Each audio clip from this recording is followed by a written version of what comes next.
The Lord said this to them.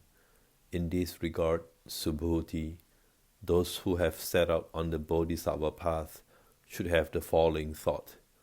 However many living beings are comprised in the total aggregation of living beings, be they born from eggs, or born from wombs, or born from moisture, or arising spontaneously, whether having physical form or being non-material, whether having apperception or lacking apperception, or neither having apperception nor lacking apperception, however the realm of living beings is defined when one defines it.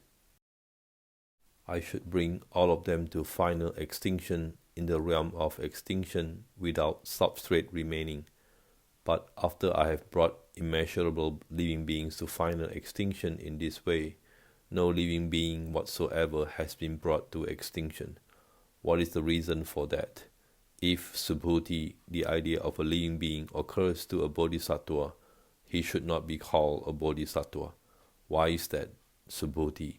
Anybody to whom the idea of a living being occurs, or the idea of a soul, or the idea of a person occurs, should not be called a bodhisattva.